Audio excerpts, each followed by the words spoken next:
test bi nga xam ne waroon nañ démarrer waat dem beeg dikk bi ci région yu Sénégal yëpp mais ba ñu demee ak suñu caméra lu ñu nemmeeku mooy non seulement fu mu toll nii désinfection bi nga waxoon yu ministre yi waxoon dinañ ko def au niveau des voitures chauffeurs yi ñoom xam ne ne carrément ñoom ils n'ont pas les moyens de le faire te gisul état bu Sénégal bu ko waxoon donc lii lu muy firndeel dafa mel ni comme état bu Sénégal fu mu toll nii dafa rek gën a rek firndeel manque de vision bi wala pilotage à vue bu ñu nemmeeku ci maladie bi. waaw man xam nga état du Sénégal li ma ci gis soxna si mooy il leur manque deux choses qui a manqué à tous les états du Sénégal. Je parle pas de Macky. Macky Sall est un homme qui passe. Dans 4 ans, 5 ans, on ne parlera plus de lui en tant que président de la République. Moi, je parle de structure, moi, je parle de mentalité. Xam nga lu leen manqué amuñ les moyens amuñ la volonté. Aucun état au Sénégal n'a jamais eu la volonté ferme, la générosité d'aider le peuple sénégalais. Mais est-ce que sur ce cas Macky Sall on peut parler de problème de moyens parce que bu ñu gisee muy tabax benn stade boo xam ne à hauteur de 156 milliards de francs CFA. waaw xam nga loolu au-delà des moyens il faut mettre l'indépendance. Nous ne sommes pas des pays indépendants. Moo tax ci commencement bi ma ne la on a un peuple sauteur de loi, on a un état sauteur de priorité. Le président de la République avant Macky Sall, le président Abdoulaye Wade lan moo ko fi jëlee presque la demande sociale tabax na fi statue de la Renaissance à 45 milliards tabax na fi autoroute. Pendant ce temps l'essentiel qui est l'éducation, l'essentiel qui sont les mentalités, l'essentiel qui est la citoyenneté dañ ko bafoué, au contraire dañ ko sax gën a yàq.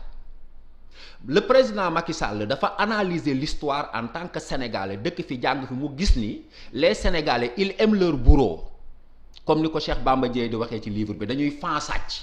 moo tax bi mu ñëwee du ko def priorité parce que gis na ni ñi fi jaaroon yépp nga xam ne li ñu def waruñu koo def bi ñu paree sénégalais yaa ngi continuer di leen honorer di leen sax fan.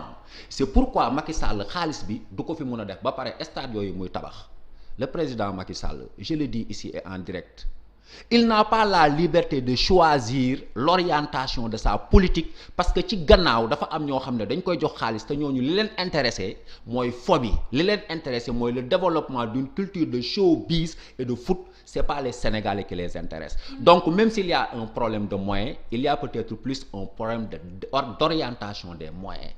C'est ça qui pose problème. Mais professeur ñëpp xam ne fu mu toll nii épicentre maladie bi moo nekk Dakar tey jii bu ñu bàyyee chauffeurs yi ñu dem vaquer à leurs occupations yóbbu ñi nga xam ne ñooy clients yi ci région yi te amul benn accompagnement ci mesure d'hygiène est-ce que yaakaaroon ne fu mu toll nii naam sax ñu ngi wax waxi pic waxi plateau maladie bi dem ba propagé wu te ñëpp xam ne suñu système sanitaire bi nu mu mel. waaw loolu laa wax ma ne gis nga bu fekkee maladie bi am na maladie bi viral na ni mu war a viraler parce que am na fi ñu fi wax ne maladie bi contagion bi demeewul noonu. Même le docteur Seydi wax na ko. Mais bu fekkee réellement maladie bi am na te contamination bi noonu lay demee ak assouplissement yi ñu def logiquement laa wax on doit se préparer à des centaines de morts.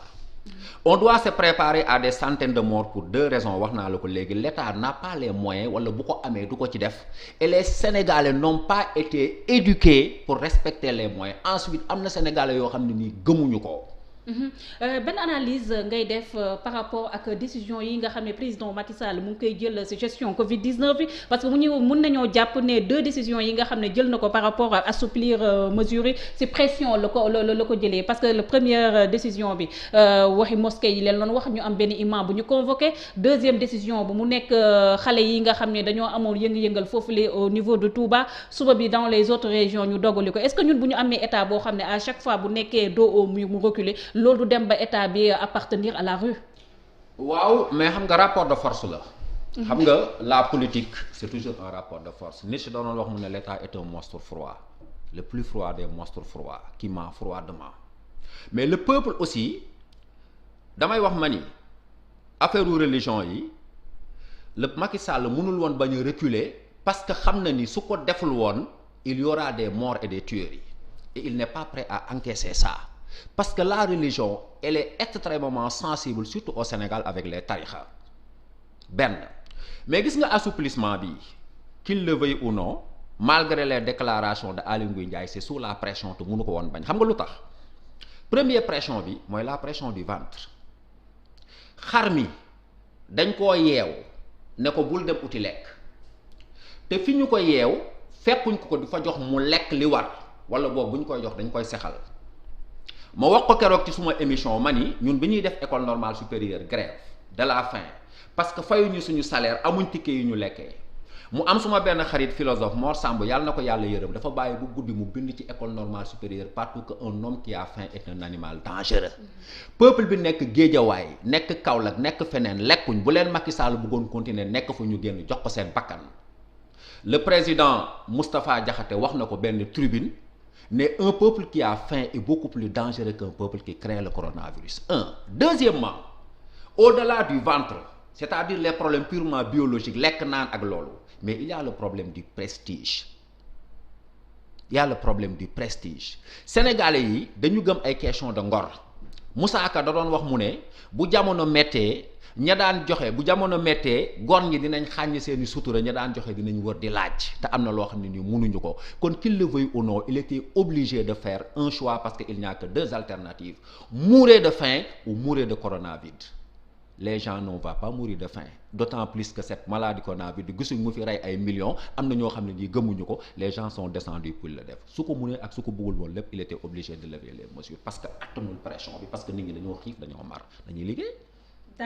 d'accord professeur ñu waxaat beneen assouplissement mesure nga xam ne boobu mën nañu wax ne sax sa domaine la mu nekk wàllum jàng beek jàngale bi la date du 2 nga xam ne état bu Sénégal moom la retenir woon malgré quelques divergences yi nga xam ne nemmeeku woon nañ ko ci côté syndicat d'enseignants yi ak ci élèves yi même mu mel ni comme cette rentrée avortée mënutoon ñàkk bu ñu gisee convoyage bi nga xam ne enseignants yi moom lañ amoon foofule au niveau de Liberté 5.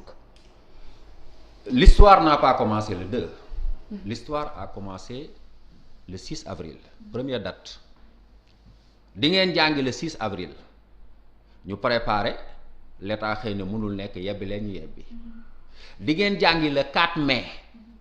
Gars yi préparé état ne yebbi leen ñu yebbi.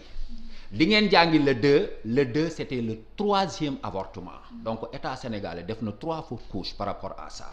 Mais gis nga bu ñu ñëwee sur la date du 2. J'ai passé 10 jours à travailler sur ça. J'ai donné des centaines de coups de téléphone, interviewé des personnes. La date du 2 dafa bëri ay failles nit ñi dañuy gis convoyage enseignants yi. D'abord enseignants yi c'est pitoyable ce qui se passe dans ce pays. Dafa am 3 fautes de gestion. D'abord gestion du point de vue géographique. C'est-à-dire que ba ñuy yóbbu am na enseignants yoo xam ne kenn yóbbuwu leen. L'exemple de la commune de Mbour si tu veux je te donne le numéro de téléphone de ces enseignants ñoom gisuñu bus te dañoo war a jàngale.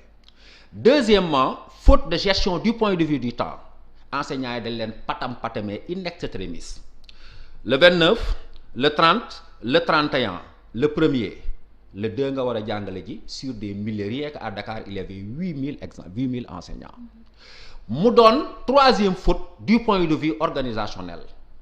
xoolal ni ñu leen dajale dans un contexte où le protocole sanitaire le protocole opérationnel normalisé dit que la plus grande mesure mooy nit ñi nañ sorante buñ bañee feebar. Le philosophe dit il faut réinventer l'amour plus je t'aime plus je m'éloigne de toi sama doom dama koy sori parce que dama koo bëgg. C'est une nouvelle forme d'amour qu'il faut réinventer une stratégie du love mais état bi ñëw dajale ñii ñëpp lan moo tax waxul ñii nañ taxaw Guédiawaye ñii taxaw Thiaroye ñii taxaw Rufisque c'est une grande question que je me pose et je pense à dessein qu'on les a mis ici parce qu'on préparait autre chose. À vue wala impréparation. Tous les deux. Beneen bi boo jógee ci enseignants yi et ça il faut faire une enquête et je vous y intéresse. Les élèves madame les élèves.